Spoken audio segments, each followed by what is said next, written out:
Hey, what's up everybody? Today's video is going to be on the Air Jordan 5 white, black, fire red. So as you can see here, we got the classic Jordan face box from 2000, and there's the box tag.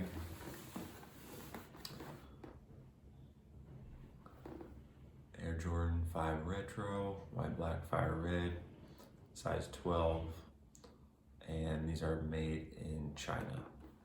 So let's get right into the shoes.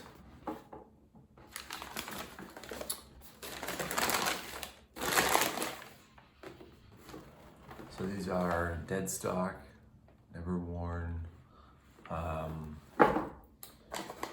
First time this colorway was retroed, and they did a few 5 retros from that era, the kind of the 99 2000 era. The original colorway was the black metallic silver, and then they did 2 retro plus colorways, the Laney and the white metallic silver. I think that was it for the 5s. But yeah, so this pair is a little bit more yellowed, but this one's never been laced up. These are still, I mean, minus the yellowing, these are still pretty fresh.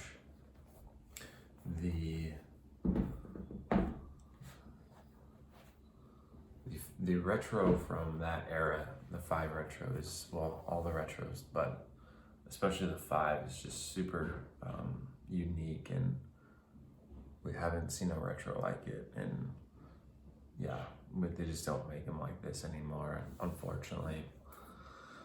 It's a beautiful shoe. The 5 design is super classic.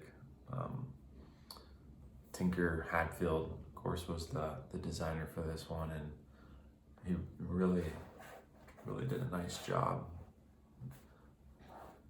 But yeah, so with the retros, you get more yellowing on the netting here compared to the originals, which is kind of interesting. I don't know exactly why, but it must be just a slightly different material or something.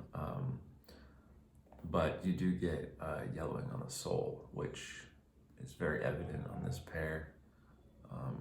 These definitely have a good amount of yellowing to them, and then also some oxidization right here. I'm not sure if that's picking it up, but a little bit on the black rubber, and then up here too.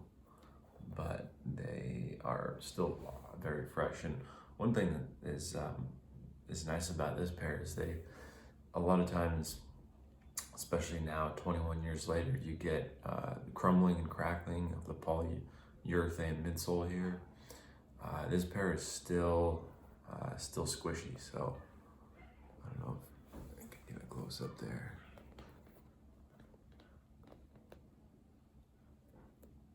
You can see that it's still squishy. I definitely wouldn't want to take. Oh, I thought there was just a crack, but it was a hair. I definitely wouldn't want to wear these. I mean, I definitely want to wear them, but I think they would fall apart. You know, as squishy as that feels, the airbag and the surrounding polyurethane inside is probably, probably ready to crack at any minute. And you can see the air bubbles are fogged up. So yeah, I think I might have to do a sole swap eventually, which is I'm not eager to do, just because the midsoles on the newer ones, I mean, it's the only substitute you get, but they just are really hard. They make midsoles now just really hard. Back in the day, they were like, I think it's just better materials. They were soft and squishy and bouncy, and now everything the retros just feel like bricks. They feel like boots, and and this leather is so old. it's, you know, it's hardening a little bit, but you can see how um, you can hear that, and I don't want to push too hard, you know, bend them, but it's really soft and flexible, and you know, really wraps through your foot, you know, especially with more wear, they kind of shape to your foot nicely. The retros nowadays are just, they just are like one big bulky kind of boot. Like even when you wear them and break them in, they just are still like, it's like a massive shoe that it just doesn't like ever really form to your foot that well. They, you know, they make them sure for lifestyle, and they just look way oversized, and I don't know, it's just unfortunate that that's how retros are, but yeah, I mean, these, you can't wear these anymore, so you'll get that. But I had this pair in high school back in 2005, and I bought, it was a used pair I had bought off eBay, and yeah, I rocked them all throughout high school. They felt great. Like they were, you know, versatile. You could kind of do anything in them. They were definitely high tops. You know, they definitely, especially back then when high tops weren't necessarily cool. They weren't like in, but yeah, they were fun to wear. I did have an OG pair, the white black fire red I bought on eBay the same time. They were already cracking, and I mean that was 15 years after the release. But yeah, the OG pair definitely a little bit different of a shape than these, especially just in the like at the toe box area. The OG pair was like really rounded and like long, you know, like a long and low profile, but they look pretty good. You know, they look pretty good compared to the OGs, but yeah, they were, you know, they were straight up, you could tell they were like classic old basketball shoes. You know, they had that basketball fit that, you know, was really like hugging your foot, and you know, like long and just tall, and yeah, they look nice though, and you can always tell the the flames excuse me, the flames on the originals are a little bit not as sharp. On these ones you have like a really sharp flame,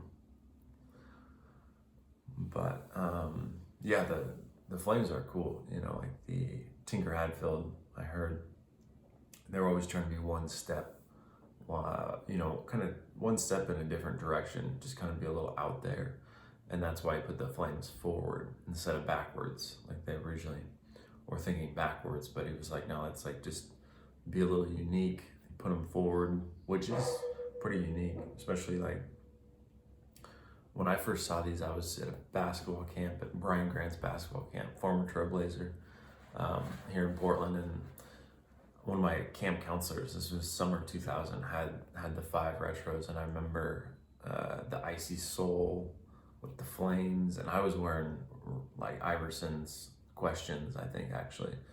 And I just remember, like, I wasn't like super into sneakers, but these really caught my eye. Just seeing that icy sole and the flame was just, you know, just really nice looking.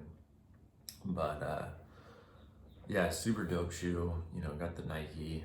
They brought the Nike back now, but yeah, it's unfortunate this shoe is not, the retros are not what they used to be. And this leather is like, it's not like your traditional, like, you know, super nice leather. It's almost like a kind of a synthetic feel to it. But with that said, it's like very soft and flexible. You know, maybe the newer ones, like the leather looks better, but they're just hard, and they make the whole shell of the shoe just like a hard shoe. I've seen people being like, oh, the newer ones are like better quality than these. But yeah, I mean, maybe the leather is like better quality in a sense of like how much, you know, grain or whatever, but it's just a different, I mean, the originals were Durabuck, so they weren't even actually leather. But there's like a difference in you know, just I think the biggest difference is the feel of the shoe. These classic shoes just feel more aerodynamic. They feel less of a big, bulky, chunky boot on your shoe or on your foot, which is really not, it's not really fun to wear. I just don't really pick up the retros anymore. You know, they're not gonna age well when people wear them. You know, they have this like big upwards, like kind of bend, and it just looks bad. But yeah, hopefully they bring back this OG styling. I go on about quality a lot, but I just, you know, I think if enough people like complain about it, they're gonna, you know, eventually go back. But people are buying Jordans more than ever now, I think. So I don't foresee that happening. But yeah, there's kind of like different angles of the shoe. It looks like.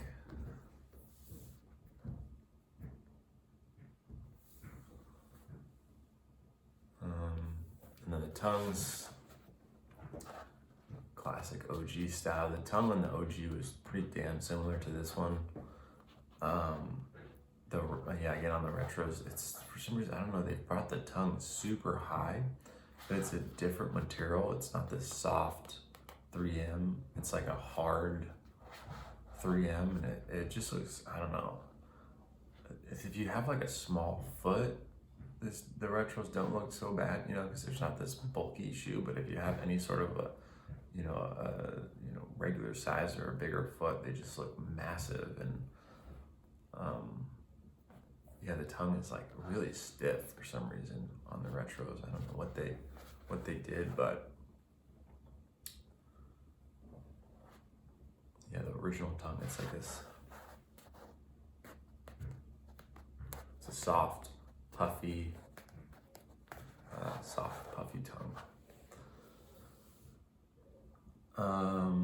And then you have like the nettings here, obviously, and then this, I always like this little, it's like a neoprene or some sort of puffy padding here, which is pretty cool. Then of course you got the lace locks. It came with these. You got the Nike on there. I might try to ice these up a little bit with some like Salon Care 40. I've never used it, but back in the day, 15 years ago, what we were using was Sea-Glo. I'm not sure if people are still using that, but I think I got the information on Nike Talk, and people were like trying out Sea-Glo, and I went and picked it up at like a local art store, and you know, you put it on the sole and we let it sit out in the sun. And I remember it seemed to lighten it up a little bit, but it was nothing like that much. Apparently the Salon Care 40, just from what I've seen on YouTube videos, like people can really get them icy again if you let them sit out in the UV rays for a good enough time. So I'm probably gonna try that. But yeah, this is the Air Jordan 5 Retro 2000. Get the Air Jordan under there, not upside down.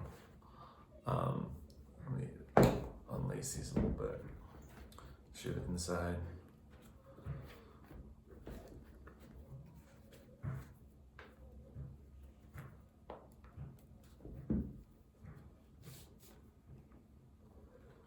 Alright, so these are pretty fresh still. It's like a piece of lint, but they still got that little square sticker in there. You can see that. Oh, there we go. Got the Nike Air. And then we'll go see if I can get a picture of the tag here. Yeah, you can see that. The production date for these was, I believe, October 11th, 1999. So last millennium, barely. But cool. Well, thank you guys for watching. I got some more videos coming soon, Got some classic Air Force Ones I'm gonna pull out. So stay tuned, check those out, and I hope you guys have a nice day.